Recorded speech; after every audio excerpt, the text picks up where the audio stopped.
Hi guys, welcome back to the homestead. Today we're going to be spending some time inside because it is so cold outside. It's almost 20 below. We're going to be making a hearty dinner tonight. So let's get started. We're going to start with a beautiful rib roast. So we're making this in the slow cooker or the crock pot today. We're going to start with 1 medium onion, 2 large carrots, peeled and chopped. Now you can use ribeye, chunk roast, pretty much any sort of roasting beef will work here. I'm going to get the slow cooker on high heat. We're going to season with rosemary, dill, any sort of herbs that you have. You can throw them all in here. Add about 2 teaspoons of whichever herbs you want. We're also going to add about 2 teaspoons of garlic paste, or you can do chopped garlic.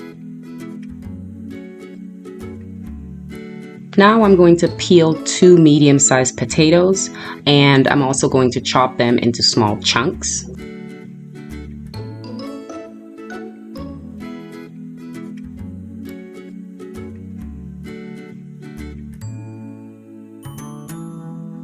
Once the potatoes are chopped, we're going to add them directly to the slow cooker with everything else in there. And then we're going to pour in some tomato sauce, pasta sauce, any sort of tomato-based sauce will work here, so you don't have to be too particular. Just make sure you get about 1/3 cup of that right in there on top of the meat. Now I'm adding one of the most important ingredients, and that is salt. I use my Himalayan sea salt in all of my recipes, so I'm going to add about 2 teaspoons of that in here. You can cook yours for about 3 hours. Just check it if you want it a little more medium rare instead of fully done. And that's pretty much it for the recipe, guys. It's so simple and it doesn't take very much time to put it all together.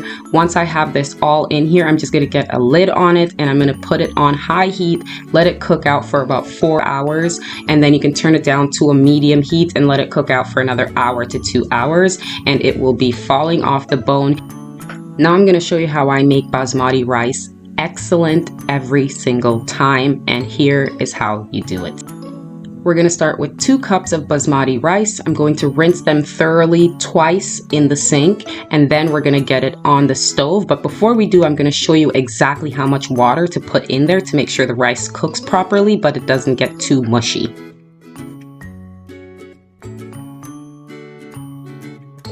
So to do it, it's very simple. We're not going to make this complex or anything. What I'm doing is I'm pouring the rice in there, rinsing it out, and then I'm going to put enough water that it comes about 1 inch to 1.5 inches above my finger. When I insert my finger into the pot and it touches the rice, soon as my finger touches the rice, I'm going to measure the water up to one of my knuckles, and that's usually about 1 inch, and that is as much water as you want in here. So 1 inch above the height of the rice. So to clarify, you're putting the rice in there and then you're going to add water. Put your finger into the pot, and once your finger touches the rice, you're going to measure 1 inch above that, and that's the amount of water you want in there. I hope that's clear enough. Now set your timer for 10 minutes. Put your heat up on high heat and get the rice boiling. Add your salt. I usually add about 2 teaspoons, and then we get it up on a heat and let it simmer for 10 minutes. Once all the water has boiled down out of the rice, we're going to put a lid on it. Make sure you fluff it a little bit first, add a little bit of butter, and then you're going to put a lid on it and turn the heat all the way down to the lowest heat your stove goes on, and we're going to let it steam on that low heat for 15 minutes. And this is how you make the perfect basmati rice every time. 15 minutes later, we have the most beautifully cooked basmati rice. Each grain is individual, they're not mushed together, and it's not hard and crunchy. It is the most beautiful rice you will ever have.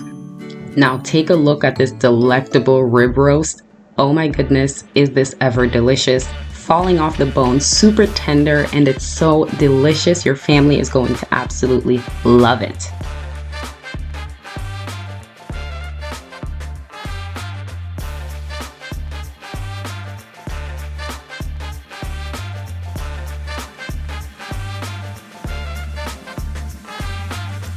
If you're enjoying this video, make sure you go ahead and like, and if it's your first time here, make sure you subscribe.